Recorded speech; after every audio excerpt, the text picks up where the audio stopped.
Hey gang, welcome to version 2 of Breaking Change. I'm your host, returning for a second consecutive episode, Justin Searles. It's good to see you. Good to hear you. Good to be heard. Version 1 of this podcast was a lot of fun.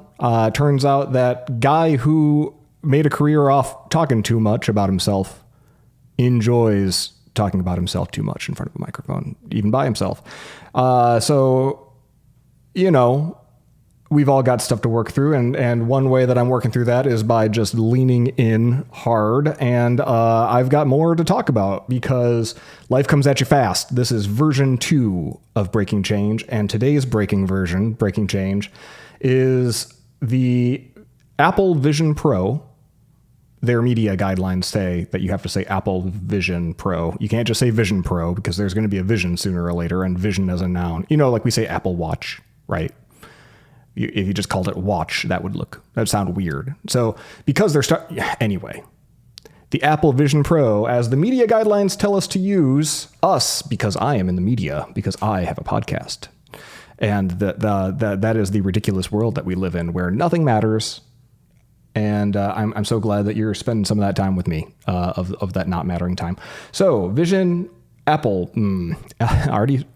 Vision Pro pre-orders went live this morning at 8 a.m. Eastern and 5 a.m. Pacific, which, yet another piece of evidence that East Coast is Beast Coast. I know a lot of people in the West Coast love to call it the best coast, but if you work in IT or you're in a remote team and you've got colleagues on one or the other coast, I've worked as a consultant, even like long-term travel, not so much Pacific time, but more mountain time, where everyone was up really early in East Coast time. It meant that if I woke up and I got to work even at 7 a.m. local time, the world was already on fire because everyone else was already causing all kinds of chaos. And then they'd punch out 2 to 3 hours before the end of my day, and I'd have to clean up all their messes. So I don't really see the appeal, to be honest. Maybe that's why so many of these tech executives want the return to office, because they experience the same thing. So if you want to have a successful career in IT, my first piece of advice is to move to the Eastern time zone.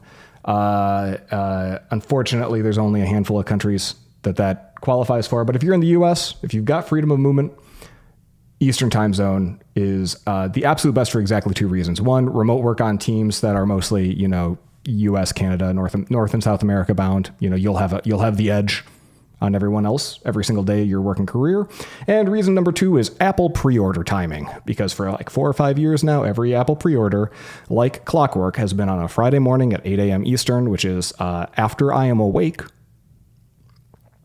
or 5 a.m. Pacific, which is before you are awake. So that is the world we live in. The pre-orders went up. We're going to talk a lot about that. This is the Apple Vision Pro pre-order extravaganza episode. But first, let's talk about some life updates. I got into trouble. I flew too close to the sun, is one way I might put it. Becky and we are annual pass holders at all of the local theme parks, like Universal Studios Orlando and the Disney World family of theme parks. I said all the local ones, like we don't have season passes to Gatorland, which is a real thing where you can take a zip line over alligators and they snap at you. Haven't tried that one yet. Also, despite having lived here for 3 years, haven't been to SeaWorld, and I'm sure SeaWorld's fine. Like, I think it's mostly coasters and Sesame Street now. I don't think, fact check me, but I'm pretty sure that was it Blackfish? The killer whale thing was kind of a brand killer, and I don't feel excited about SeaWorld. In fact, when I drive by on I-4, SeaWorld, the sign I was just noticing yesterday looks more dilapidated than ever. It actually looks almost as bad as another Orlando theme park that I never went to, the Holy Land Experience, which had a Roman Colosseum, and I think instead of a daily parade, You know, like Disney would have a daily parade through the Magic Kingdom and all the characters and yada yada. It would have I've just been told. Again, I haven't been, but the Holy Land experience with the big Colosseum and all the other kind of like biblical, you know, stuff that Christians like, I guess, or at least that's who it was marketed to. Instead of a parade, would have a daily crucifixion, I was told, where like an actor playing Jesus would get the snot beaten out of him as he walked down the park. And I guess you'd line up, and I don't know if people cheered. I don't know if, I'm sure they sold concessions, which I mean, like at that point, like what side of history are you playing, right? If you're an attendee who's presumably a faithful member of that faith. Anyway, yeah, and I think it ended with a crucifixion. I don't know if they had like a John Wayne lookalike or sound-alike saying, you know, like, surely this was the Son of God, like in that one movie that I have mostly repressed. Anyway, we're off to a great start. So I have a theme park experience of the week.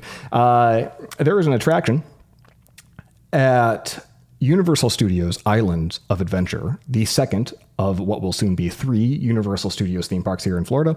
And the attraction is called Hagrid's Motorbike Adventure. I said that as I realized I have no idea what the names of any of these attractions technically are. Once you've ridden something 2 times, it just becomes, oh, that's Hagrid's. You might remember Hagrid as the half-giant character from the Harry Potter series of books and or films. And he has a motorbike that flies, and would you believe it? They made it into a coaster where you can fly around, and it tells a little story. And the coolest conceit of this ride is that the coaster vehicle, even though you're in a line of them, so it's a little ridiculous, is got the, you know, Easy Rider motorbike as the main vehicle, and then a sidecar that is like a little sidecar. And I actually preferred the sidecar because it turns out holding those handles, you know, if your grip's too tight, the torque is just too much. So maybe I got to hit the gym. Anywho, I hadn't ridden it in a long time because they don't sell, it's not eligible for the express pass. There's no fast pass equivalent. You just have to kind of like sit in line for over an hour. And you know, when you live in the theme park universe like I do, and you're there a lot, you know, I mostly go there to, you know, get a drink, see some friends, maybe get a meal, maybe do one attraction and then go home. You know, I'm not making a day of it. But because I hadn't ridden this thing in like a year and a half due to the long lines, I suggested to Becky, hey, you know, Wednesday night, let's go to Universal and just make a plan to get in line for Hagrid right as they close, because that's when the wait times tend to trail off. And it was set to close at 7 p.m. It was considered a low traffic day in the crowd calendar. And I thought that'd be a fun evening. Go get some snacks, maybe get a drink, wait in line with the drink, you know, hopefully that line's an hour or less. And we were having a decent enough time. We screwed, long story short, we screwed up the timing. We got there and we saw that it was too tight. We were like, getting off one thing, got to get over there. We rushed, we sauntered, which I don't think you're a flat out run. If it's not technically against the rules at these theme parks, like, you know, you look like a doofus, that's for sure. And I may have been holding a 16-ounce beer at the time, and I may have gotten some on my coat because it was like 35 fucking degrees out. Sorry, I forgot this is an explicit podcast. I don't have to pull the fucking punch.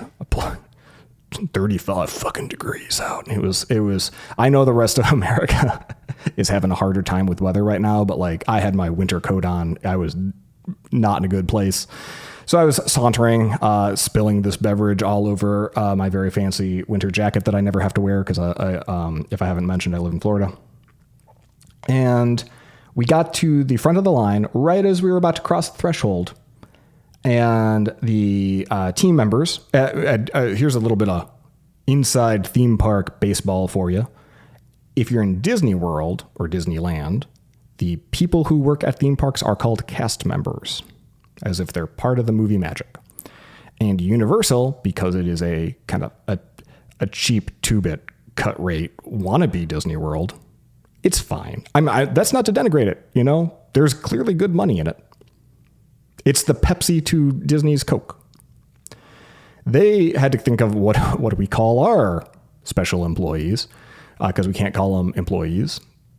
And they call them team members, which kind of gives away the game of just how creative Universal is generally. That's a little on the nose. Okay, cool. So anyway, the 3 team members, who I think if you added up all their ages was less than my age, they turned us away. And it was 7:00 p.m. on both of our phones and watches. And we were right at the threshold to get in line. We begged and we pleaded, and they turned us away. And then, a group of, I will qualify them as large, burly men, primarily. I would say, I don't know where surly stops and burly starts, but they were somewhere on the surly burly continuum. They came up to the line again after Becky and I were the first 2 being rejected entrants. And they just kind of like vaguely half-assedly gestured forward with half an arm, like, oh, we've got people, a gesture that says, oh, my wife's right in front of me with the kids and they're already in line. I got to go. And they all kind of did this sort of, it looked ritualistic. It looked like a move that they'd pulled before. And it was a little bit shameless because they knew, and the team members knew that they didn't have anyone up there in line.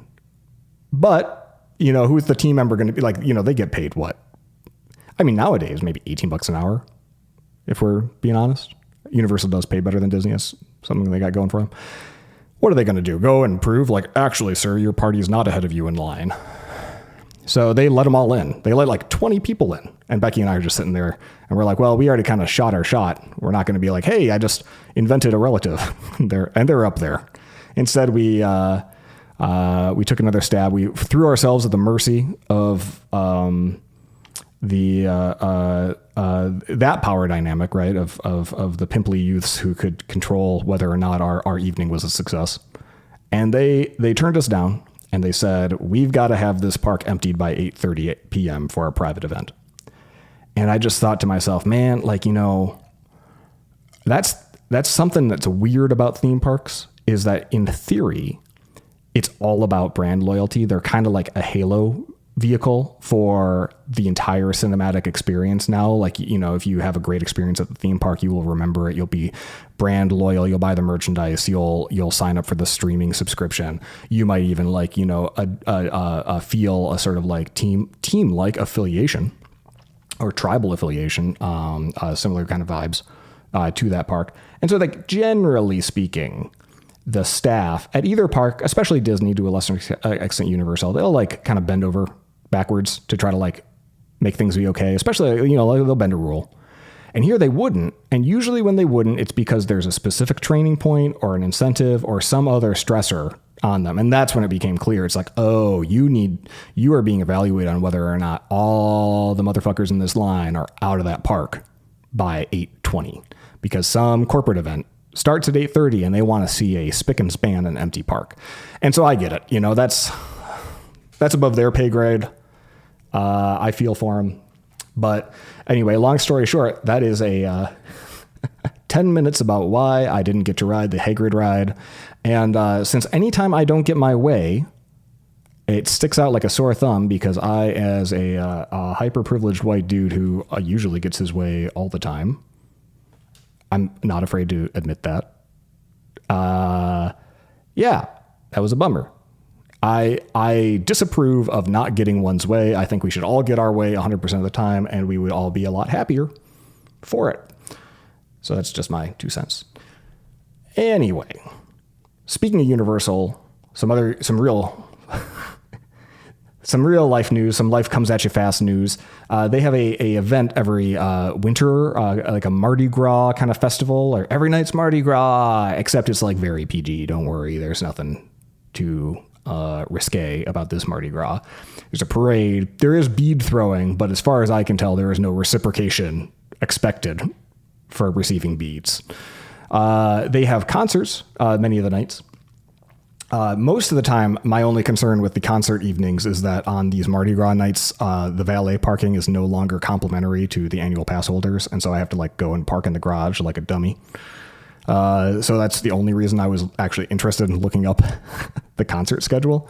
But this year on the conference schedule, I see that on March 2nd, DJ Khaled, he of the "you played yourself" gif, which is, given the demographic of people who probably are listening to this right now, if you've ever seen the gif of the fella with kind of big head saying, "Hey, you played yourself," that would be this guy, DJ Khaled. Do I know a DJ Khaled song or a track or a hook? No. But I was going to go to see what I thought was DJ Khaled at this same event 2 years ago in the Mardi Gras lineup. And I'm still embarrassed about this.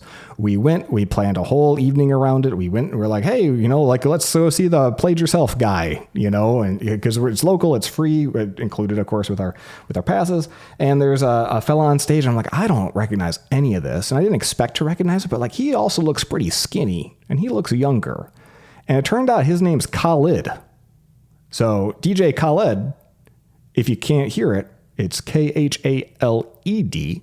And this other feller, Khalid.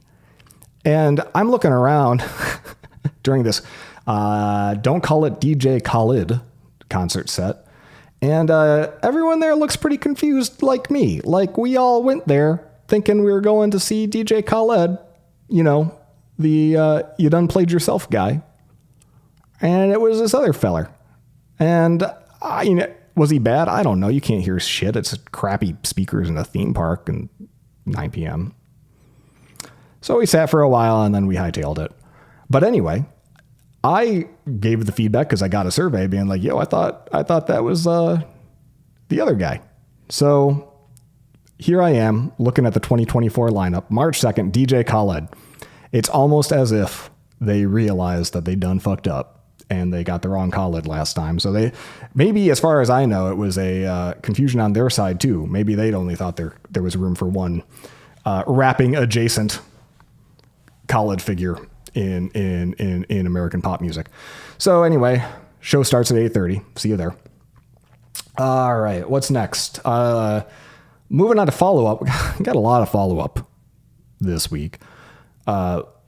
It's not a weekly conference, not a weekly podcast. It's also not a conference, not a monthly podcast. It's a whenever the fuck I feel like it podcast. Man, I'm bringing out the explicitness. I'm pulling it forward today.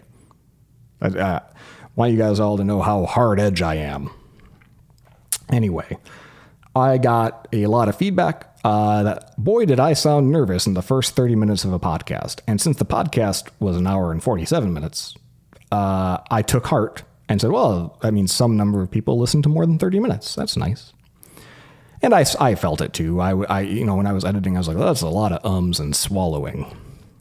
So if you suffered through that, I apologize. I had to get the butterflies out. It's unusual to talk into a microphone. I like to think that I'm getting more comfortable, but you never know. The idea that other people might listen to what you say and then not only think it was stupid, but rewind, listen again, write it down, and tell somebody else about it and get you in trouble with the principal's office. That idea just it lives in my head because when I was in kindergarten, I was throwing snowballs in line once and I got in trouble and I got dragged to the principal's office because my classmate claimed that there was ice in the snowballs. And two things I learned that day. One, I learned that other people are not to be trusted. And, if you're going to throw a snowball, you may as well throw an ice ball because those fucking liars are going to say they're ice balls anyway. So, mean it. That was one thing I learned, apparently. The other thing I learned was, boy, when I get in trouble, even a little bit of trouble, even let off the hook, even when the principal says, yo, I feel for you, and this is just a warning, me, Justin Searles, will stay up at night, and I will have a grumbly tumbly, and I will feel just this pit of despair in my stomach, and I will play forward every possible future in which I am poor, destitute, and isolated and abandoned, imprisoned by society, and I will not be okay. until some other thing stresses me out even more. And it's from that moment onward, I've just sort of been playing this like procrastination layering, except for with regard to like social stressors. I've been playing dominoes since that point. So what you're seeing me do right now is talk about what it felt like to be told that I sounded nervous on a podcast that doesn't matter from people who matter to me, apparently. So anyway, hopefully I get that worked out. I'm going to try to say less, and I'm going to try to swallow less hard into the microphone. Maybe I wouldn't want a mute button, right? Because a mute button, then you would lose the background sound of the room, which sounds like you don't need, but if you've ever done any audio editing and you've taken the silence of a mic inline and then you've just deleted it to true black nothing, it is jarring. So I'll try to swallow more daintily. Some more follow-up. I paired with Aaron Patterson, Tenderlove, on the active storage bug that I talked about in the last episode. And boy, was that fun. It was fun mostly because Aaron and I get along, and if we didn't get along so well, it would have been, I would say, not fun, because active storage's code base is a mess. Active storage, to recap, is a library that ships with Ruby on Rails, and it allows you to post attachments and read those attachments, and even analyze those attachments and create things like thumbnails and so forth. And it had a bug around preloading these things so you could loop over them performantly on a website. And what we found was, boy, because the code is duplicated between attachments that are true up images and attachments that are not images but are nevertheless able to have thumbnails generated for them, analyzable images. Because that's been bifurcated in the code, it's been duplicated, and the code wasn't, considering both cases in all cases. And so we made the fix, and the fix was take a magical hash of preload includes keys and copy paste it in 2 more places. And then in the course of fixing tests, somebody points out, hey, there's like this 4th place you got to copy paste that to if you want that to work as well. So we did that too. We committed it. That was one of my first PRs into Rails in a while. And then Aaron afterwards very kindly backported that to 7.1. And then coincidentally that day, Raphael cut 7.1.3. I think it was Raphael. And so now a little bit of my code, if you use active storage, fixed a really kind of screwed up performance bug. So you're welcome, all 0 of you. If I do the math on how many people actually use that feature and how many people listen to this, the Venn diagram is me. All right. Now, it's big breath time because I've got a lot of stuff. I got a lot of follow-up about this Apple Vision Pro thing. Pre-orders went live this morning being Friday, January 19th, 2024. And in terms of an event, it wasn't on the local news. It was very much an Apple fan insider thing to know that pre-orders were going up today. Now, the Apple fan insider base is much larger than it was in 2007 before the iPhone's launch, which I don't believe had pre-orders. I believe you had to line up for that one. They were still doing the in-store lineups. Apple's a well-oiled machine now. But I didn't buy an iPhone Edge, the original iPhone, until that September when Becky and I had enough savings to do so. And even then it was kind of irresponsible. But by this time, had the means and the will, and I actually want to build apps for Vision Pro, Apple Vision Pro, excuse me. And so the plan was we'd pre-order. It includes a face scan, and I've got a big head. Becky has a small head. Becky would also like to use a Vision Pro. Now, I don't know if I'm going to end up feeling like I need this. I don't know if she's going to end up feeling like she needs the thing. But when Becky and I make foolish, inadvisable, unnecessary Apple purchases, we do so as a team. So we both pre-ordered one. That means I'm out $8,000. We are out $8,000 across 2 Vision Pros that we don't need.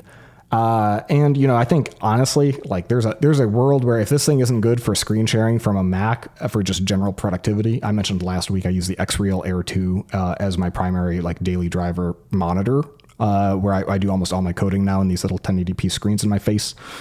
If the Vision Pro is not good for that, she might end up using this thing more than me, because every day I'll walk in on Becky just on what I'm starting to jokingly call like Becky Book. It's just the Photos app, because she's the only person that I know. She's the only person I've even heard of who actually looks at photos and videos. Like whenever you have a moment killer, you're out to dinner, you're having a great time, you have this really kind of touching moment with a family member or a friend, and then they whip out their phone to take a picture. And you're like, man, just let the moment be. No one's going to look at that photo or that video. Well, I used to say that, but then I saw that Becky actually does look at all of her photos and videos. She looks at all the memory videos that Apple's AI ML generates for her, and then she saves them as videos. So then they go into the chum bucket of our 6 terabyte photo library. And if I had to guess, I have a feeling like I'm going to walk downstairs in the morning and Becky's just going to have her Vision Pro slapped to her face, and she's just going to be in panoramic photo heaven more often than not. So let's start recording those spatial videos so that she's got something to watch. So we ordered them. In fact, I compare this to the iPhone. I think that this is the biggest launch since the iPhone. This is the first time Apple's created a new platform since the iPhone that was meant to do something that the previous ones couldn't. The iPad was clearly a big iPod Touch. It was not a revolutionary device. And even in the ways in which it could do things that the iPhone could not do, it was really a cut down version of what the Mac could do. It sat in the middle, right? It was the car, to use Steve Jobs' analogy. The iPad was the car to the Mac's truck. And so they're like, even from a size perspective, I've got the 12.9 inch mini LED display, iPad Pro. And I've got a 13-inch M2 MacBook Air. The 13-inch M2 MacBook Air literally weighs less and has a smaller footprint than the iPad that can do significantly less when it's married to its magic keyboard, floating keyboard dingus. So anyway, it wasn't the iPad, right? The iPad was this sort of... It was cool. I got one at launch. I actually launched a text editor as my first app in the App Store for launch date on the iPad. And it was fun, but it was a toy. It's always been a toy. And it's a cool toy. It's cool. I can get more done on the iPad when focus is my biggest limiting constraint, because there's not a lot of other ways for myself to get distracted with a lot of windows. Like here, I'm looking at 3 windows right now, and it's probably not great. Yeah, so the iPad doesn't cut it. The Apple Watch is clearly like an accessory. You still can't set one up without an iPhone. It's just a little portal on your wrist. Basically, I view the Apple Watch as I don't have to pull my phone out of my pocket anymore, and I can go without my phone in more contexts and stay kind of sort of connected, such that like today I mostly keep my phone just charged in a mount, and I'm not really, I don't have it on me very often unless I'm out. So it wasn't the watch. The Mac is the Mac. It's been around. The Apple TV, of course, like we thought we might run apps on the TV, and then it turned out that like, no, the purpose of apps on the TV is that third-party streaming services can make worse user interfaces for video playback. I kind of miss the pre-App Store Apple TV where like Apple made the video playback stuff because it was actually nice. Looking at you, Max and Disney Plus and Paramount Plus and Netflix and YouTube and pretty much all these fucking goddamn garbage pieces of shit motherfucking apps.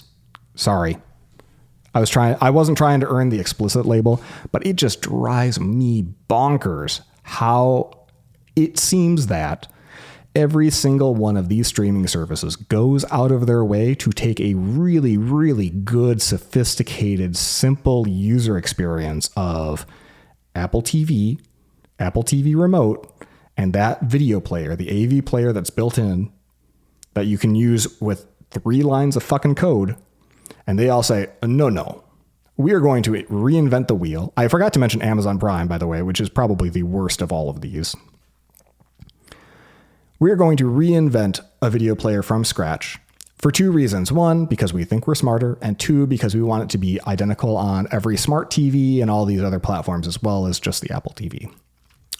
Oh, and third reason, the AV player doesn't get us as many hooks for showing advertisements and for tracking and monitoring user behavior. So there is that.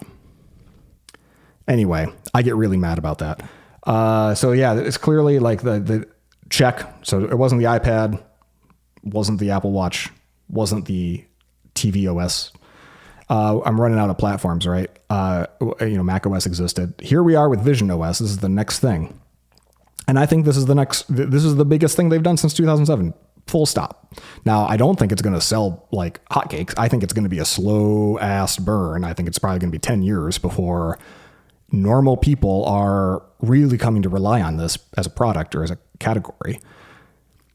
Maybe not 10, maybe 7, but it's going to be a while. They might sell 800,000 this year worldwide. It's a drop in the bucket. I think they sold 1 million iPhones in the first year. And nevertheless, because the rumor mill had said that there was only going to be 60 to 80,000 of these at launch, I was worried I wasn't going to get one. And again, you may recall earlier me mentioning I'm not particularly gracious when I fail to get my way. And the way that I get my way is very often just obsessive behavior. Pro tip. If you like to get your way, just like completely just force shit, just nose to the grindstone, just really, will things into existence. And that's how I approach things like this. So I mentioned last time, the previous version of this podcast, that I was, let's see, I had the calendar event. I had the calendar event the night before. I had a calendar event a couple days before that, or a couple to-dos anyway, to make sure that like Becky got her prescription into the health app, which did prove to be useful. You could just tap that after checkout, it turned out. So I, obsessively trying to be ready for this. I'd already thought through what the flow is, where the buttons are likely going to be, so that I can try to breeze through this checkout as fast as possible. Nevertheless, at about 4 a.m., my subconscious even participated in my antics, and I had a really vivid nightmare. Not about just missing the pre-order, which I did. I got on. It came up early in the dream, and I opened my app, and it was like a lot of glyphs I'd never seen, a totally different user interface from how the store app normally looks. It was, had like buttons like upgrade, which didn't make sense because I didn't own one. Then I click in, it was like $2,000 instead of $3,500, and so like that wasn't right. And so I'm like scrutinizing all this, and I get distracted, and by then the ship had sailed, and they were out. So bad dream also contributed to when I said earlier, I just force shit. Like I was on edge. I was not going to forget this thing. So I got up this morning, set my alarm, and it actually was totally fine. Store came up 8:01, maybe. Click. Face scan. That was weird. It was a weird face scan where you're scanning 4 different directions of your head instead of the normal Face ID scan. I think they wanted to see some ear. So the face scan, no prescription for me, just check out Apple Card installment payments so that it doesn't feel as expensive as it is, but it's like a 0% loan for 12 months. So that's nice. Get that sweet 3% cash back, I guess. Yeah, so that worked out. It's coming February 2nd. So if you want to guess when version 3 of this podcast hits, I suspect it's going to be shortly after that. Interestingly, one of my favorite memories from 2007 was September 2007. I'm boarding a plane. I was flying United back and forth to Denver a lot. And I had an iPhone by then. And everyone on the plane was staring at it. And I had 3 or 4 people ask me about it. And I had the people on my left and my right on the plane ask me about it. And it was really kind of cool for about less than 3 seconds. And then it was real damn annoying because everyone's staring over your shoulder, looking at how you're using it as you try to load a web page on the Edge network. And here we are again. Guess where on February 6th I am flying to Denver on a United flight. And am I going to leave my Vision Pro at home? No, because it's my new baby. I got to play with it. I'm excited to play with it. I'm excited to take it on a plane and watch Everything Everywhere All at Once, or whatever the film that they showed in the unveiling, the video about the Vision Pro. I'll watch a movie or something in a seemingly isolated environment, but when they come to hand me my peanuts or whatnot, or my non-peanut nuts, the flight attendant will morph into my isolated realm, and I will be able to hear them. I'm looking forward to that experience. I am not looking forward to A, looking like a complete goddamn doofus, which I realize I will, or B, the reactions of others who want to know about it, which I think is going to be a lot more dramatic than it was with the iPhone. So there you go. We're going to see how that goes. I would say that is a foolish decision that I'm going to embark on. And I may not have taken that flight by the time you hear our next episode, but I'm thinking about it. In fact, I ordered a device, a tool, a product that appeared in the Apple Store this morning, a coincident with the Apple Vision Pro. That is the Apple Vision Pro travel case. It looks ridiculous. It looks like it's a hard shell case. It's got like a little shield thing that goes in front of the goggle eyes. I'll send a link. You have to look at it. It's very bizarre. It's got on the flip side, a little place to put the battery. And I bought that too because, I don't want to just throw this thing into a little velvet bag first day out and throw it around and let it jumble around. I want to wait at least 3 months before I'm treating it like garbage. So I got the travel case. It's probably too big. It's probably too heavy. I'll probably return it, but we'll give that a shot. The other consideration here, you may have noticed, but the Apple Vision Pro ships with 2 bands. It has a solo knit band. So if you see any marketing, like product images for the Apple Vision Pro, this is what the design team, the Johnny Ive kind of spirit of the company wants you to think about. It looks kind of like a catcher's mitt where like it's knitted. It's like, a really comfortable sock, and it just wraps around the back of your head. And, if you've got interesting hair, it's not going to screw your interesting hair up usually. And this device is not lightweight. If you have a heavy device in the front of your head, and you've got a single band wrapping horizontally around your head, it doesn't matter if that's made of, the fluffiest pillows in existence. Your nose is going to hurt. Your front of face is going to hurt. Your neck is going to hurt because our heads were not designed to, like a lever, just have a whole bunch of weight distributed on one end of them. And of course, Apple, like absolute neophytes, did not think very hard about that, it would appear, until, I don't know, like May of 2023, before WWDC, when they realized, we got to come up with something else. And so the something else that they came up with is called the dual loop band. And it is a much simpler, much less designed, much obviously last minute kind of thing where, yes, indeed, there is a loop that goes behind you and if anything kind of like arcs down, has a dog leg that goes like 20 degrees south, as well as a second band that goes over the head to distribute the weight so that some of the weight is actually positioned at the top of your head and not just all in the front. Now, this is still not a great design. If you, like me, I've owned a lot of VR headsets. I've always been an enthusiast for VR. I'm not some Johnny come lately to this product category. It's why I'm so damn excited about it. Let's see, I had the Oculus DK2 Developer Kit 2, Vive, HTC Vive, HTC Vive Pro,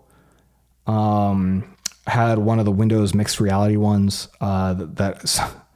I think HP's. They were selling it for a song. By then they were trying to get rid of it because the Windows mixed reality went nowhere. A Valve Index, a very interesting device. I even drilled holes into my, home, like concrete anchors to hang up its lighthouses so that it could track position. Had a Quest 2. I got a Quest 2. I'm looking at it right now. I don't use it for much. I had a Quest Pro, Meta Quest Pro for a minute before I realized this thing is garbage. Don't buy a Meta Quest Pro. Just a terrible product. I won't even, you know what? We're looking at 40 minutes so far in this podcast. I'm going to save you 10 minutes right now. You might think this podcast is too long. Well, it's 10 minutes shorter than if I had explained to you why the Meta Quest Pro is such a piece of garbage. And should sap you of any confidence that you have in Mark Zuckerberg's regime and approach to this entire product category. So I will tell you that the dual loop band, full stop, is better than the solo knit band. I have not tried it on, but I'm telling you that's the case. And I will go further. It is also not good. What you want is something that if you've ever seen, like, I also had the PlayStation VR. I'm forgetting VR headsets. I've had so many. I'm realizing I have a problem. The PlayStation VR, if you've ever seen it, or the VR2, it's got a kind of a pod shape. I think pod is the word that us VR enthusiasts tend to use for this, where almost like a headrest right in your forehead, crown of the head, nice foam pad there.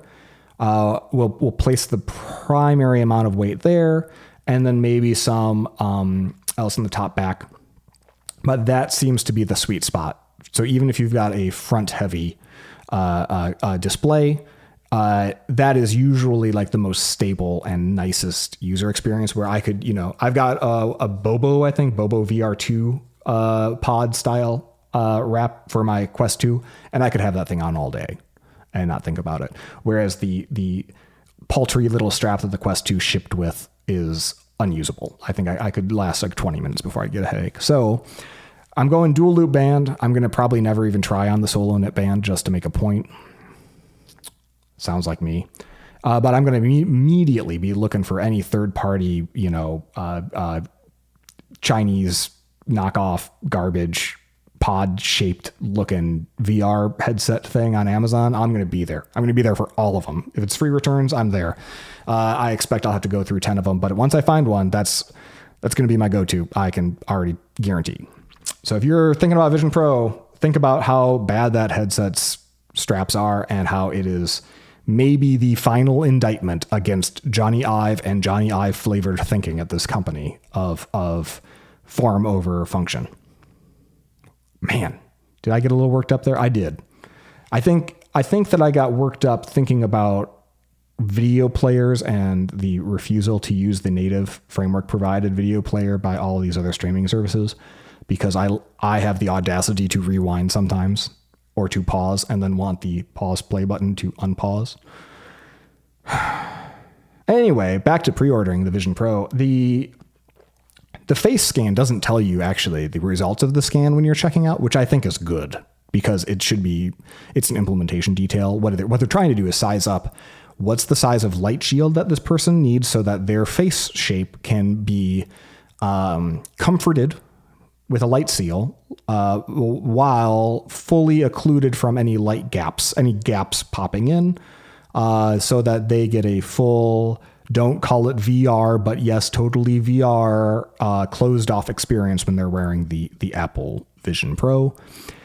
So they're sizing you up for the light seal. They're also sizing you up for each of those two bands. The bands apparently have small, medium, large sizes, as far as I can tell. I am a medium size dual loop band and medium size solo knit band. And I realize that this podcast is audio, and I realize that not everyone listening to this has met me in person. But a thing that people commonly say when they meet me is, wow, you've got a huge fucking head. Well, sirs and or madams, my head is actually medium. For the first time in my life, I have been validated that I don't have a huge head. I just have a medium-sized head, at least according to this app. And I'll be honest, if my first reaction isn't to be worried that it has mismeasured my gigantic fucking head. So I'm going to be trying on the medium straps. We'll see how it goes. There's a Becky, by the way, unsurprisingly to anyone, got a small, got weighed in at small size solo knit and dual loop bands. Becky very often gets the feedback that she has a small head. In fact, when she was a teacher in Japan, one of the favorite tropes that just kind of came up over and over again is students would stop her on the street and just say, small face. I don't know if it was like a nickname or just a spontaneous utterance that had to happen, but yeah, Becky's got a very lithe face shape. Got to go look up the definition for the word lithe now. The other measurement that pops out of here is what's your face light shield shape size. I got a 21W, which I'm going to guess is a 21 degree angle wide or something. That's my guess.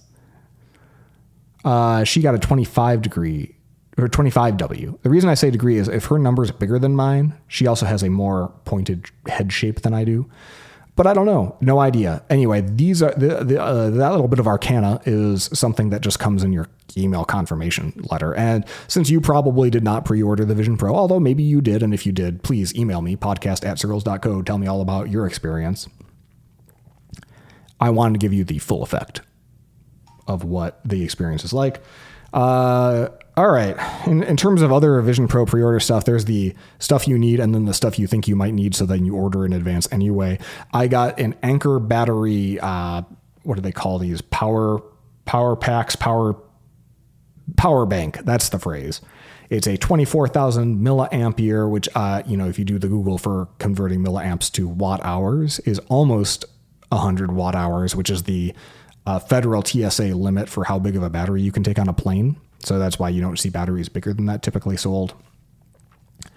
The Anker 24,000 milliamp battery, it's nice because it's got USB-C in, USB-C out. It's a huge goddamn battery, of course. It's got a screen that tells you its charging status, how long until it's charged, so forth, what the power draw is of anything plugged into it. It's also got a USB-A out if you have a USB-A device that you need to draw power from.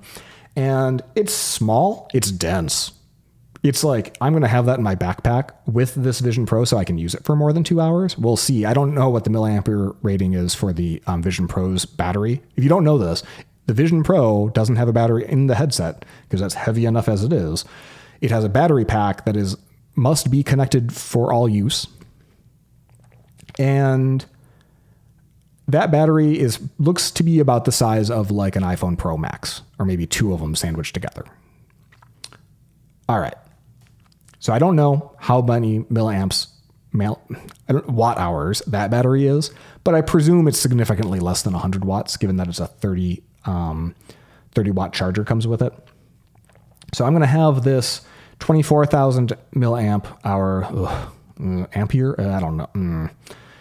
24 big fucking Anker power bank. I'm going to have that in my backpack too.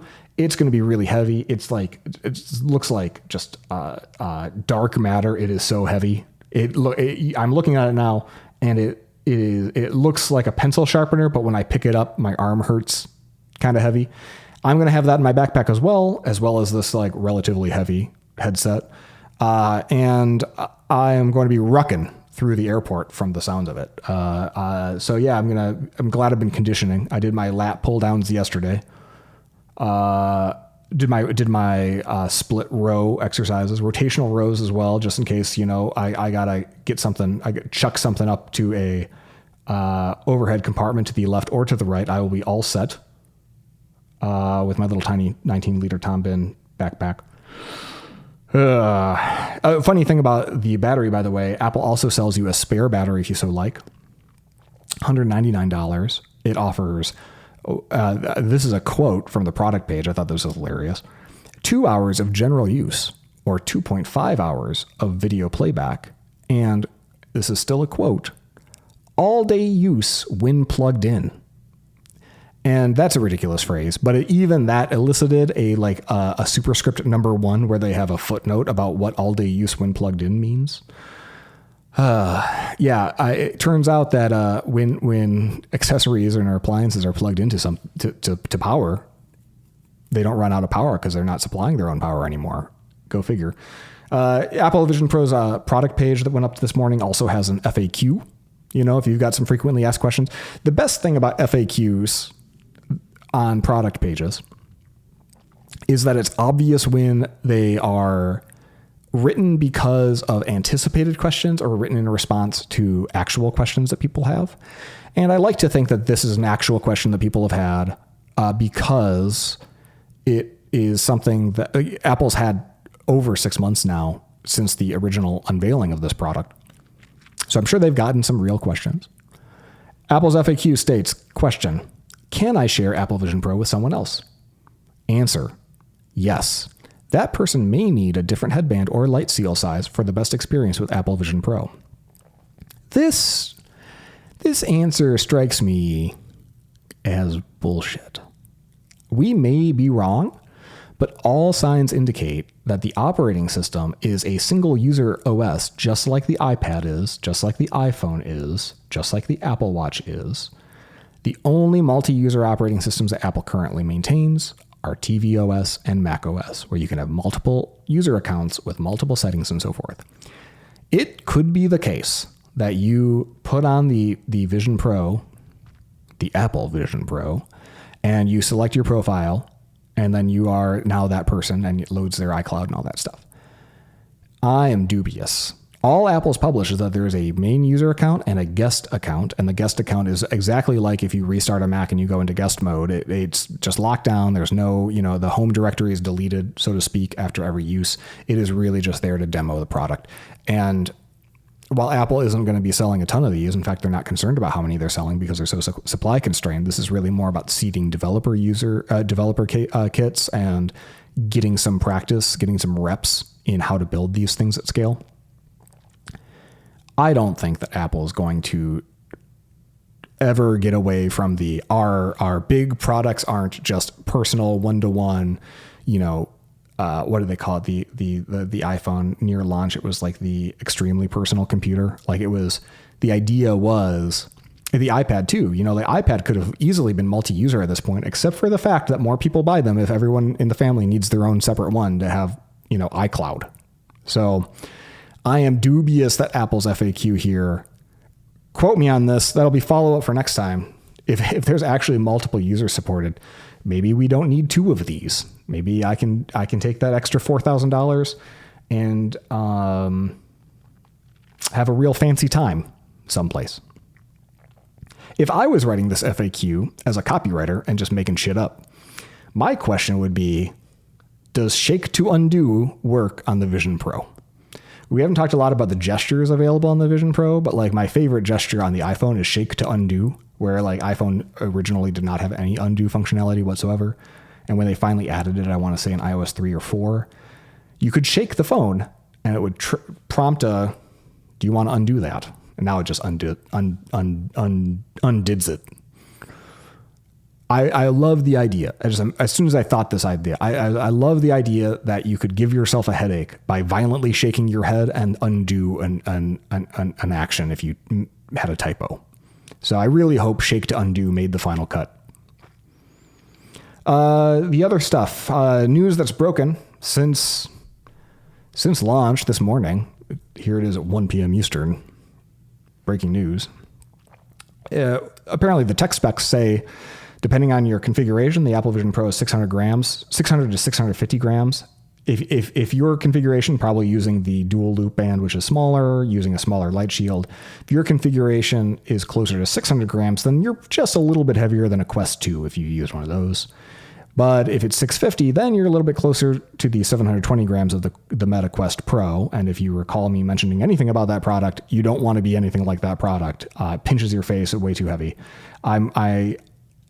650 grams is a heavy headset. You're not going to use it all day unless your neck is a lot stronger than mine. And maybe it is because, as mentioned, my neck also has to hold up a way too large of a head. So I'm kind of at a disadvantage. But boy, I'll tell you, like I mentioned, I want this thing primarily to just be my display for whatever Mac I'm currently on. And that means that the correct Mac to pair this with is when you're not at a desk is whatever the smallest Mac is. You know, I use an M2 MacBook Air, not because it's fast, not because it's best. You know, I sacrifice on display brightness and so forth, but because it's the smallest one that they have. And it's even then, it's ridiculous. It's like 3 pounds, I want to say, maybe even more. Like, it's about 3 pounds. And that is so damn heavy. People act like this is like, people talk about the MacBook Air like it's just a goddamn revelation. Like, oh man, this is such a light and fun computer. And it's fine. It's like, it's an improvement over the like 5 previous shitty MacBook Airs, I guess. If what you want is an ultralight computer, like I would pay $3,000, I'd pay $4,000 for a modern version of the 12-inch MacBook. Just give me a 2-pound 12-inch computer. When I had the 12-inch MacBook and I bought all 3 revs of it because it was my favorite computer that Apple ever made, because the only virtue, I want either the biggest thing or the smallest thing. I have no interest in the lukewarm middle ground of these 13, 14-inch, 3 to 4 pound laptops. You do nothing for me. And especially when the monitor is my face. Apple, please come out with a 12-inch MacBook Pro. Think of how symmetrical it would be to have a 12-inch, 14-inch, and 16-inch MacBook Pro, and then the 13 and 15-inch MacBook Air for the normies. Like, make it happen. Make it expensive. You know, just don't do the iPhone mini thing. You know who wants to butter this bread, and it is not the like consumer grade people. It's the hardcore users who understand that what they really want is a high-powered chip and a keyboard and a trackpad attached to that keyboard. Now, like ultimately, like this is a stupid solution. Like to have to travel with a Vision Pro and a laptop at all seems unnecessary when I could, if only it virtualized macOS on board the device, could just be traveling with a keyboard or maybe a keyboard and a trackpad. And that's hopefully where Vision Pro goes, is you could run either macOS apps or macOS in a screen or macOS in breakout screens in like a VM-like setting and kind of just cut the laptop out of the equation. But again, you know, that would probably result in fewer sales of Macs. I don't know how much that factors into the calculus. It would definitely be less tidy from a product definition perspective. Like the idea of one of their OSs running other OSs, like they tend to not be like huge fans of that outside the developer story. But man, this 13-inch MacBook Air plus this battery pack plus this headset plus its battery pack, you know, that adds up. All right. Thus concludes the Vision Pro extravaganza. Let's go read a pun. I'm checking my messages. I got a pun from Aaron. So if you're not familiar, one moment.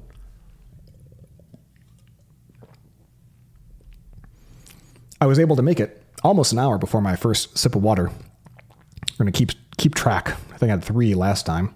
Let's set this down over here. I've just been holding it. Nursing that can of Spindrift mint and lemon tea. It's like kind of tastes like an Arnold Palmer, but like with some tea flavor. Anyway, if you're not familiar, last week I started a tradition for this program. About halfway through, Aaron shares a pun with us. Aaron likes to come up with puns, and I'm going to rank the puns. Last week, we had our first pun entered into the spreadsheet, which I'm going to pull up now. Some live spreadsheet action. A lot of expenses. Nope, that's not it. I am not going to pull up the spreadsheet now because it's just not worth it at the moment.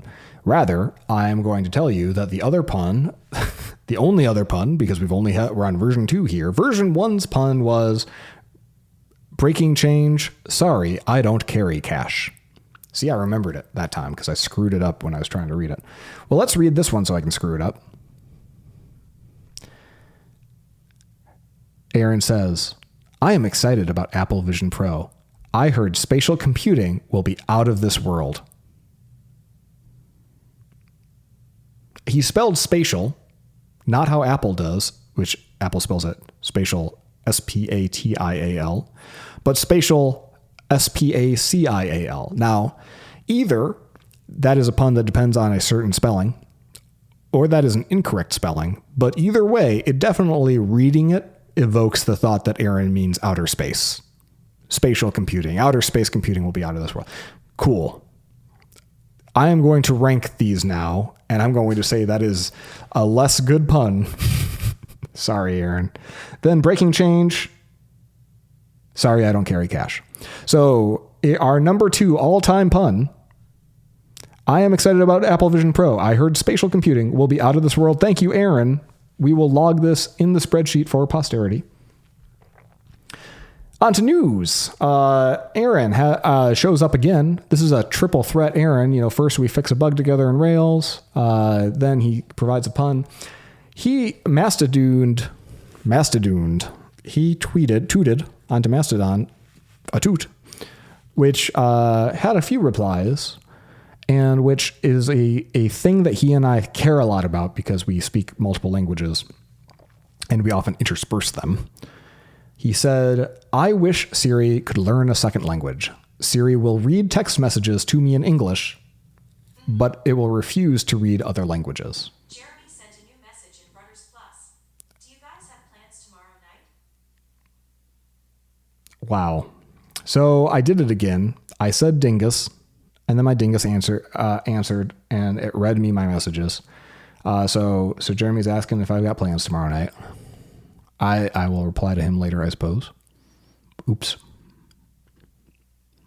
Anyway, I wish Siri could learn. Oh, no, I said it again. Darn it. Never mind. Okay. Yes. I wish Dingus could learn a second language. Dingus will read text messages to me in English, but refuse to read other languages.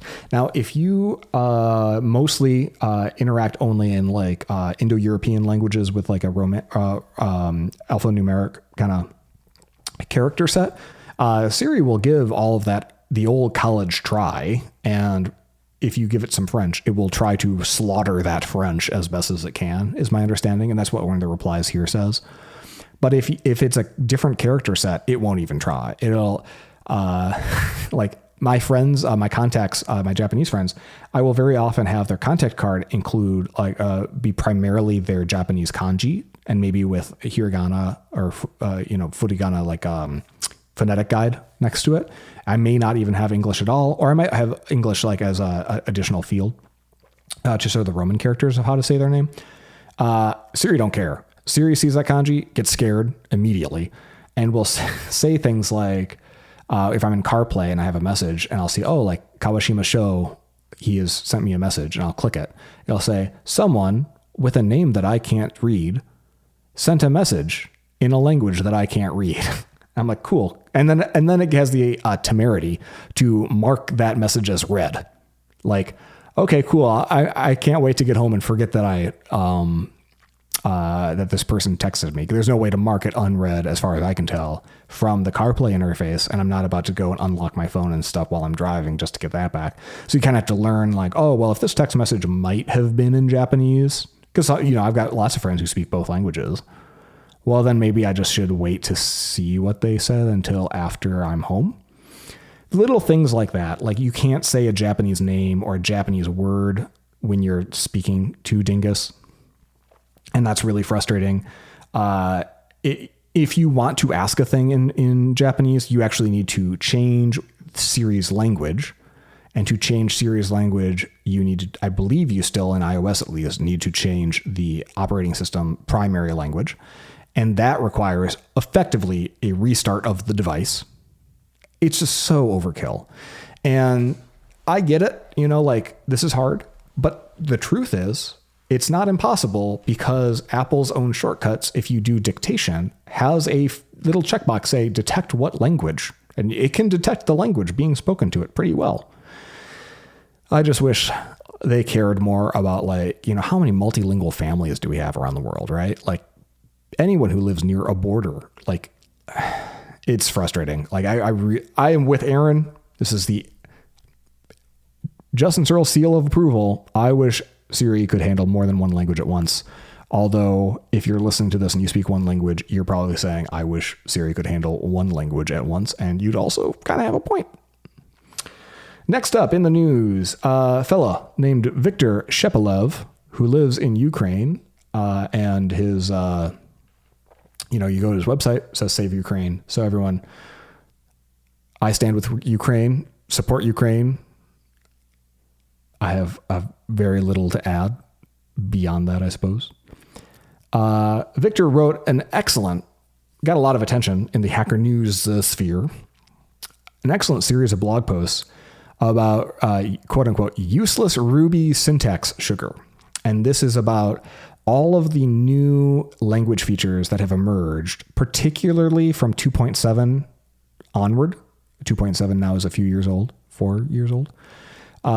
There's several features in 2.7. There's features in 3.0. He covers, let's see, I'll list off the ones that I think he's covered. Numbered block parameters, that was 2.7. Pattern matching, originally 2.7, but then it's been iterated on a few times. Hash keyword arguments, you can omit the value if the name of the argument matches the name of the identifier for the variable or so forth. The argument forwarding, the ... dots. Endless methods, that is a one-liner method definition that doesn't have the kind of like a def end structure. Covers a lot of stuff. And honestly, this is a really good series. If you don't stay tuned, if you don't glue your eyeballs to Ruby Kaigi every year and follow along the new language level features that are user facing, this is a great little series to check out. So if you're a Ruby developer and you've been like me, often stick your head in the sand and just kind of stick with what you know, there's a lot of cool, I would say, language feature review. Yeah, and in the law review sense, it's why was it requested? How was it designed? Who did it? How other languages do it? What are the consequences? And how does it, there's a path where if you just keep adding stuff like this to Ruby, it becomes as inscrutable as Perl. And then there's an argument when I met Jim Wyrick, probably my number one Ruby hero, I asked him why he got into Ruby. He said it was Perl with classes. So, it being inscrutable and having a bunch of features that you might not ever use that enable somebody else to do something expressive, that may not be anti-Ruby, but it is, I think, can lead to people writing code that is less straightforward and less readable, less obvious. And we've seen with JavaScript as well, when you blow wide open the surface area of a language, people can do weird stuff. So check it out.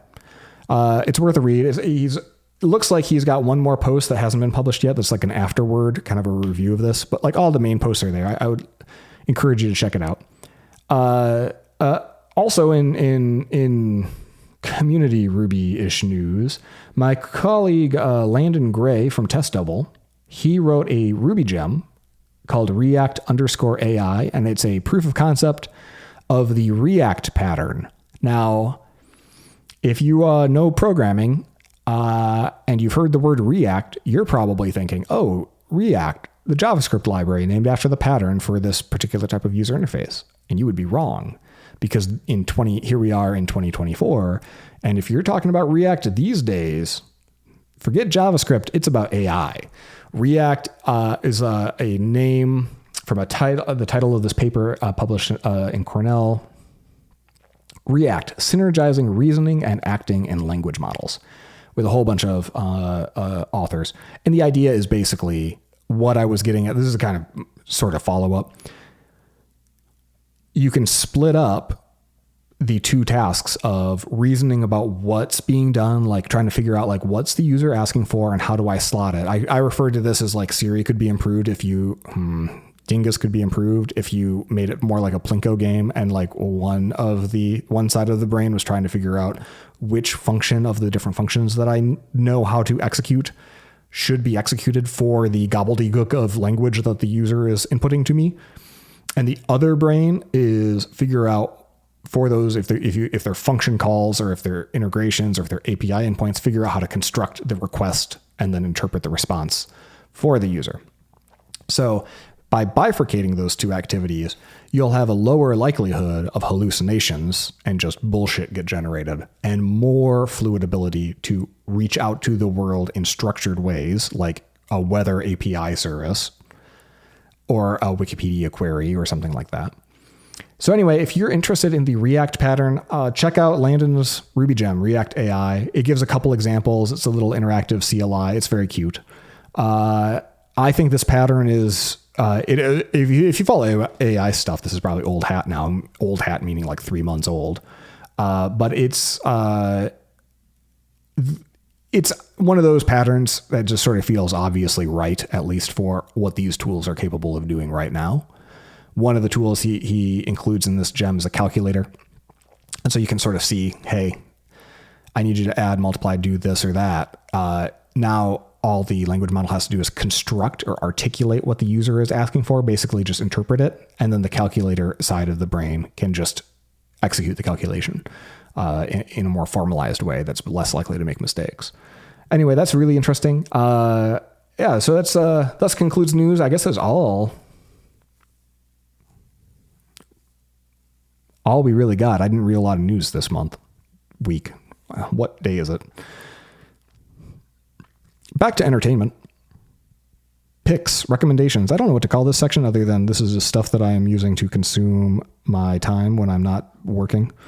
Foundation. I mentioned Foundation last time around, and I said season 1 was really slow, just like people said it would. And then season 2, I finished as of last night. Season 2 picks up the speed. I gotta say that a lot more things happen. I don't think those things mean anything. Now, I haven't read the book, so like they mean something, I'm sure, in terms of how much of the book are they getting through books, or whether they're deviating. But boy, it just feels like the note said, do more stuff. And then the production team answered by doing more stuff. But like, I don't feel any more feelings. If anything, I feel less about these characters because they're coming and going so fast. And like, you know, people are cryo sleeping and time's zipping away left and right. I don't know. It's maybe, I never got into like Lord of the Rings. Like there can be such a thing as too big of an epic. Like I don't know how much world building I need. I like world building as a set piece. I like world building as like, hey, it would be really interesting to a day in the life live in this world. Like one of my favorite scenes from Andor, a show that you should actually watch. Andor is probably the best Star Wars thing I've ever seen, actually, in terms of quality. Just going to put that out there. You know how to email me. Andor is so good. One of my favorite scenes in Andor is there's a character just like eating cereal with some green milk and getting yelled at by his mom. And I was like, sold. I want that kitchen. So I like the slice of life stuff with world building. I like it as a backdrop. But when the epic history of the world becomes the point, you lose me. So Foundation, you burnt. I don't know. I'll keep watching because I don't value my time, but don't pick it up unless that sounds great to you. World building for world building's sake. A TV show that I have enjoyed, The Crown, final season. I'm not a royal watcher. I really don't care very much about the royal family. But the show's good. It's well produced. The final season's been kind of like all bangers. They're like really thoughtful stuff. Stuff about just making you think about life, mortality, you know, relationships, unspoken needs that people have. Really digging it. Also, great soundtrack to listen to if you don't want to get a lot of work done. You just want to be sad, but like epic sad. So yeah, Crown. Crown is also a great show to watch if you have relationship struggles of your own, because you can watch this family and be like, you know what? I don't got it that fucking bad. I'm actually a pretty good guy. So all things are relative. Video game pick of the week. I've been playing a little bit of Moonlighter. Moonlighter as in a person who moonlights. And this game's hook, it's on Game Pass, Xbox Game Pass. So you didn't have to pay money to play it in my case because I subscribed to that pretty excellent service. This game's hook, You've inherited a shop in a world where people like to fight in dungeons. Like fantasy world. Again, not a huge fantasy fan, but that's kind of like what's on the order in most video games, it seems like these days. So it's a fantasy tropey kind of bullshit world, but you run a shop. And I love the idea of economies in games, and you get to set the prices. In fact, when you get a new item, you don't know what the price is. You have to just do a wild ass guess. I think that this elemental core is worth 45 gloop glops. And you put it for sale, and then you get to read the facial reactions of the people who buy the product. And they can either do angry face at one end of this extreme, like where they're so pissed that you priced it so high that they leave and maybe don't come back, or super happy face at the other end where it's clear that you've just been taken. And I love that. And then there's gradations of faces. There's like, I think 5 faces that they can make. And the ideal face is like a just barely happy face. Like, yes, this is fair. Not neutral, just like a little happy. And so that's what you're kind of, as you price one of these products, 2 of these products, 3 of these products of a given type, you try to calibrate, dial in the price. And if you flood the market, once you've figured out that price, then of course demand will go down. Really interesting game. Then the name of the game, Moonlighter, that comes into play because at the end of the day, after your shop is closed, where do you get your inventory? Well, you also fight in dungeons. And so you go out to the dungeon and you kill some mobs, some creepy crawlies, some monsters, and you collect their dried goods products that emerge from them after they have been slain. You put them in your big bag, and then you try to escape the dungeon with your loot so that you can put it up for sale the next morning. Great game, fun game loop. I don't know that I need it anymore. I played it enough to be like, that's what that is. I don't know. There's no narrative, right? There's no, like, maybe there's I don't know. It's fine. Maybe there's a narrative. Okay, moving right along, because how are we doing on time? You got places to be. Hour and 17 minutes. I'm self-conscious this week about how long this podcast is, because some of you think it's too long. And frankly, my reaction to the first episode was this podcast wasn't long enough. We'll get to that. Last pick of the week. YouTube channel, which I am apparently late to the party to because there's like several million subscribers already. It's called You Suck at Cooking. And it's a guy with a sense of humor and a, seemingly mediocre apartment, making food and then making fun of the making of the food. I like a sense of humor. It's lighthearted. Also, like, the food is good. And Becky bought me his, he cause you got to monetize if you're an influencer, bought me his actual hardback cookbook for my birthday. And I was thumbing through and, like, there's some good stuff in there. So great sense of humor. I love people who do a useful, functional thing and maintain a character or a persona while they do it. That's my jam. So if I was going to make a cooking podcast that was sort of satirical, I would do this one. And you can see in it, if you're familiar with the form, you can see certain tropes that he is highlighting and lampooning in there. Lots of fun stuff. I think what I liked, the ramen noodle one was great. The grilled cheese was good. He has his own little terminology for lots of little ingredients and so forth. And I don't know. It's silly fun. So You Suck at Cooking. That's the YouTube channel of the week, month. I feel like this podcast wants to happen weekly because most podcasts seem to. And I think that I keep saying week, but I don't want to make any promises. That's it. I'm commitment averse. I don't want to be hurt again. So email me, prove that you won't leave me, especially if I miss a week. All right. Mailbag. Let's go check out the mailbag. Speaking of mailbag, speaking of not feeling abandoned, holy crap. I got like 24 emails. 24 emails with really good questions.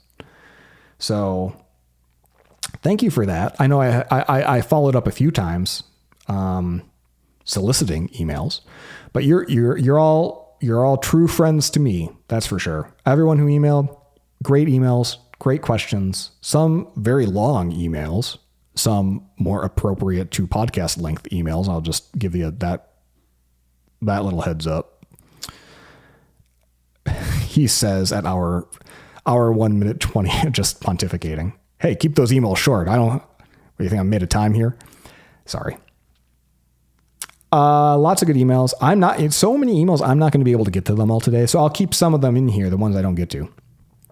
But don't let that stop you, because the new stuff goes to the top of the pile, I guess. So that's podcast@searls.co. Searls is spelled like pearls, but with an S, if you might recall. Let's see what we get through. And then I'm going to get thirsty and or want a second sip of water to avoid gurgling into the microphone. What do I think about difficulty settings in games? Mark writes. Thank you, Mark. What I think about difficulty settings in games, speaking of valuing my time, like I'm mostly in it for the story or for the resource accumulation loop. So if it's a resource accumulation loop game, like a farming sim, actually I like the fact that usually those don't have difficulty settings. So like there's some veracity to the economy. You know, if I was playing something like a farming game and it had a difficulty setting, I wouldn't even know what to do. I'd probably stick to normal unless it got to be really hard. But I'm grateful that it doesn't, because it makes it feel like the world has weight and it's real. I think that when games are aggressive and having lots of difficulty settings, I feel like it's taking something that is an incredibly difficult thing to balance, an incredibly difficult thing to design, and for which difficulty and design and activity and the whole gameplay loop are so intertwined that if the first screen that you show somebody is, okay, do you want story mode, easy, medium, hard, super hard, challenging, extra, new game plus, or whatever, you're kind of just giving the user shit work to do. Like, I don't know. Like, the answer is it depends on like 55 design decisions. I don't fucking know what you made them yet. So like, why are you making this my job? Is my reaction. Is how I feel about difficulty settings in games, as I 100% of the time will pick the story mode, the easiest mode possible, because if you made difficulty settings in your game, then I disrespect you and I want to get through your game as fast as possible, is pretty much how I feel. Especially if it's a scary game. I get scared easy. When I was, I was in, how old was I? I don't know, I was like 7 or 8 maybe. And I was at a friend's house and Mario 3 had just come out, and we're playing Mario 3 and we're like one of the Bowser's in World 8 in the end. And my palms were so sweaty. And I realized, because there were other boys there, I think we were all boys. Yeah. And some of their hands weren't sweaty, such that when I was done playing my turn, people would be like, ooh, gross. The controller's all sweaty. Justin's gross, is what they would say. And that's when I realized that not everyone has heart palpitations when they're dealing with a challenging video game thing, or scared of failing, or scared of dying and having to restart, or just scared. But I feel like I get amped up on fear playing games, just even normal games. So scary games, like, it's a miracle that I beat Resident Evil 4. Speaking of games that I don't believe had difficulty settings originally, with the GameCube, just because it was such a good game. But that's the only like downright horror game I can remember playing through to completion. Dead Space recently got remade, and actually I'd always wanted to try Dead Space because it got such good reviews as being like an excellently designed game, but it was so scary. But it had like such a cool design. There's like a holographic menu that your little duder can like pull up and do things, but like when you're in that menu, time is continuing to pass, and so like bad alien duders can come and slash dice you while you're dicking with your phone, basically. It's a strangely realistic game now, 10 years later. So the Dead Space remake is on Game Pass. I tried that out. You will be shocked to learn that I lasted 7 goddamn minutes, maybe, before I was like, nope, I'm out. This is too scary. I don't like the vibes of thinking that there's going to be dudes popping out of vents and corners of hallways. Like, I don't know. I don't like my cortisol to spike. I don't like scary coasters for the same reason. Like, maybe I'm more sensitive, but I'm also just like uninterested in being scared. Not my jam. Next question. Oh, this question, I'm not going to attribute it because I got it from so many people. For those of you playing the home game, that was the second sip of water. Breaking through the fourth wall here. I don't think I'm supposed to say that. I think I'm just supposed to be like, man up, mute it, and then edit this later. But I don't got the time for that. Several people wrote in to ask, where'd you get that song? Well, I'll tell you where I got that song. The song, the jingle that you hear at the beginning of this program, and you will hear again at the end of this program, at least if I'm doing my job right, editing this file, was commissioned. And I now realize I forgot to log into Fiverr and find the feller. I think his name's Riley.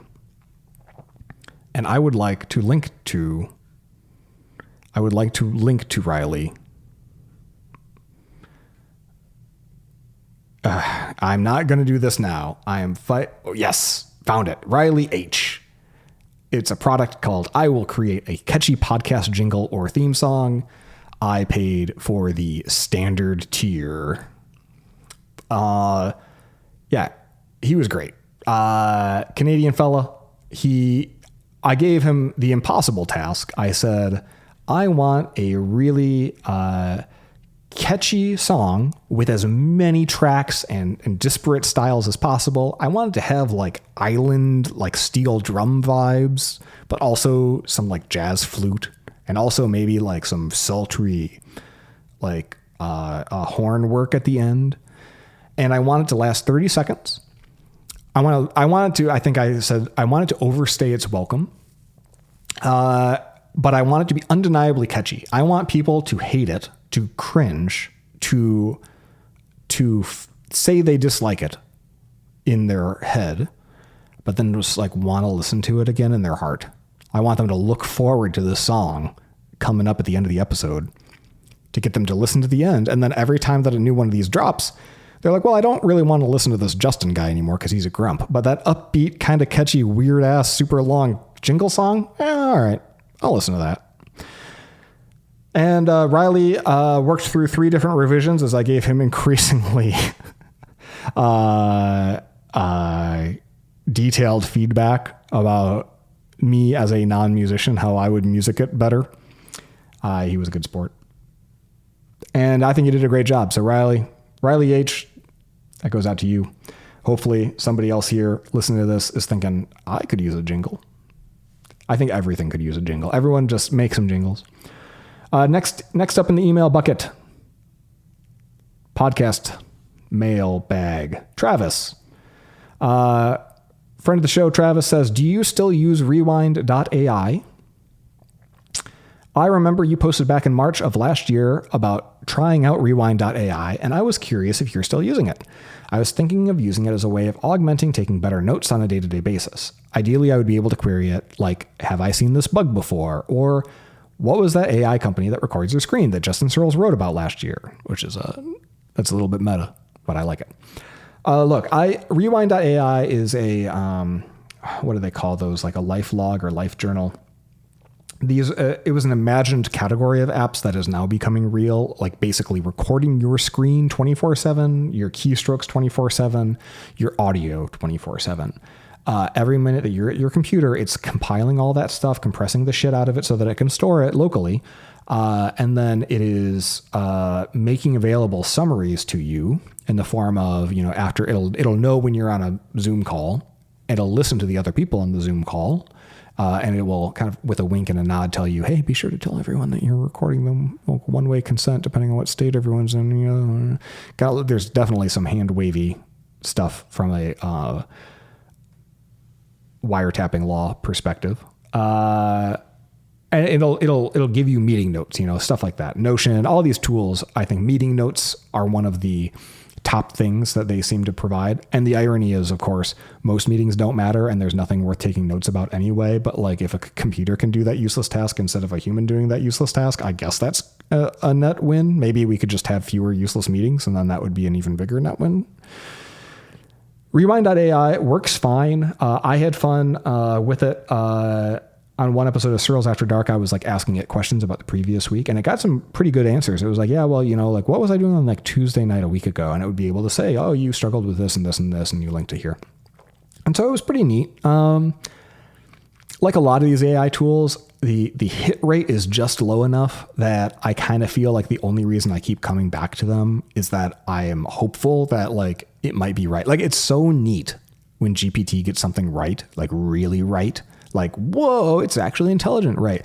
That is still so, that hits a dopamine pathway like so clearly that I'm like, hell yeah. That I will keep on coming back to the thing, even if 9 out of 10 times it turns out to have been a waste of time, or worse than a Google search, or worse than me just thinking and sitting with my thoughts for more than 10 seconds.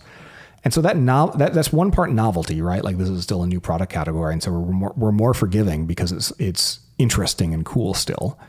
And it's one part being just a techie nerd who's really fascinated by the technology.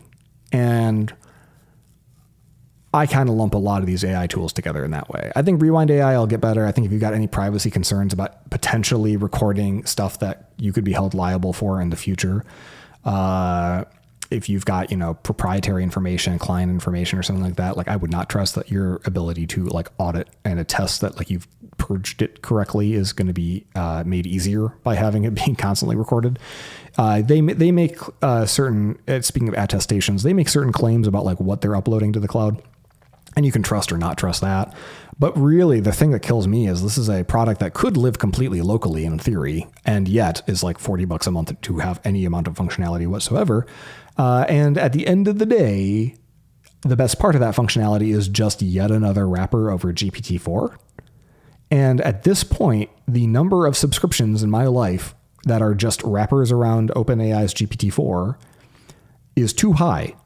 And it's getting higher because it seems like this is the path almost every single piece of software is taking. It's like, well, this software costs X dollars, maybe flat, or X dollars per month.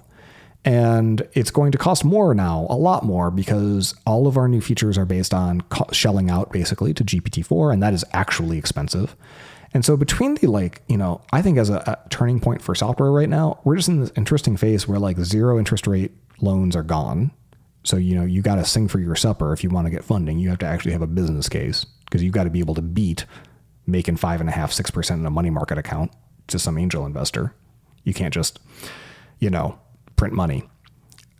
There's that. And then for the first time since SaaS became a major type of business model, there is a marginal cost to user acquisition that's non-trivial. It's not just like, hey, we'll throw up S3 and it's kind of like, it'll get more expensive as we get more users. It's wow, there's like a real cost if people use this software in earnest, like a real cost in actual dollars as opposed to cents. And I've got to charge for that, and I got to pass it on to them. But because it's usage-based, people don't want to be told, hey, this software costs $1 per hour, right? Or like, remember AOL used to charge by the minute. You get 200 minutes free a month, like that's how we used to go on the internet on my DOS computer when I was a kid. No one wants that. Users hate that. They want to be told, well, they want it to be free, but if they're going to pay, they want it to be a flat price. But if it's going to be a subscription, they want to be told, all right, it is use all I want, and it's $10 or it's $20 or it's $30. Just give me a price. Do not give me some variable pricing scheme, because I already have a cell phone provider. And hell, even the cell phone providers have realized that they can't really charge per usage and get away with it. So that's my comment on rewind.ai. Let's see. I can tell my voice is going. I'm going to ask one more here. So yeah, lots of email I have not gotten to yet. We'll save them for later, but also please send your own. podcast@searles.co. Would love to hear from you. These emails all made my day. So even if I don't read yours, you made my day. I will read every email. I may even reply. And if you ask me to reply, I will reply. Neil, longtime colleague. Neil, who also ordered a Vision Pro. I will not out him by saying his last name, but you will be able to infer it if you Google hard enough. But this question is benign enough. He asks, have you ever been a car person? Do you have an opinion on electric cars? Also, the next generation CarPlay coming soon to to an Aston Martin near you, and I believe that Orlando may have an Aston Martin dealership, come to think of it, is fascinating. I think it will be the first Apple OS written to run on non-Apple hardware since Jobs killed off the Mac clones. Way to go, Neil. I haven't mentioned the Mac clones, the gray boxes, on this podcast yet, but yeah, if you were an Apple user in the 90s, you remember that Apple licensed Mac OS to third parties to make bad computers with. And that's kind of the theme, right? Is if you're running CarPlay on a device, on a car, and it's not just like a projection screen from a wireless or from a tethered connection from a phone. If it's actually running on the car, then that's like a whole another kettle of fish. It does take over more of the screen. I suspect that how CarPlay's next generation is really going to work is that the car will have to basically work as it is, and CarPlay will just be a skin on top that provides kind of like more personalization, more style, maybe a better art motif because it's like Apple design, and then more personalization from like your phone, then layers that on so that the car will continue to function when your phone's not around just fine. But when it is connected, then you get your personalized heads up display and so forth. That's my hope. I don't know if Gas or Google Automotive Services is becoming so standard that I'm not sure where next gen CarPlay could really fit into that stack on more than one or two makes.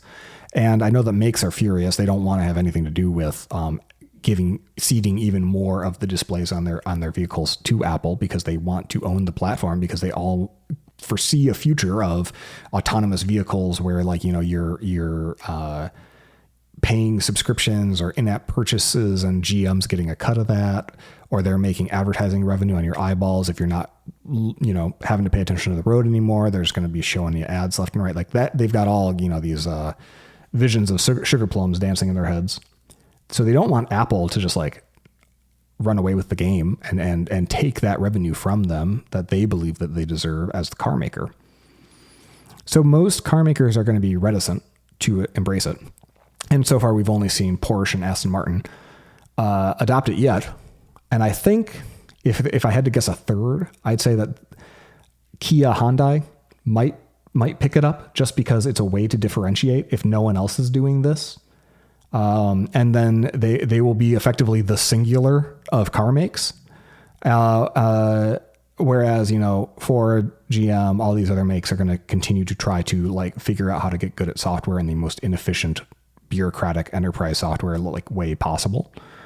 And you could point at Rivian or Tesla as being good software experiences. And I have played with Tesla and watched a bunch of Rivian videos, and I do not find those to be good at all. I find them absolutely all of them to be miserable. The only experience that I have enjoyed in a car is CarPlay on a big screen. In fact, to answer Neil's question, have you ever been a car person? No, I'm not a car person. I am a tablet with wheels under it person. So like last time I had to buy a car, I got T-boned by an Ohio State student from the Ohio State University. She was in a state of stress because I learned later, as I spent 2 hours in very close proximity to her in the summer of 2020, she was getting tested for COVID, and let me know that after 2 hours of fast-paced breathing in my face. So my car got totaled and I had to buy a new car. And that was actually a fortuitous time to get T-banged. Ugh. Okay, now that was maybe too explicit. T-boned. Ugh.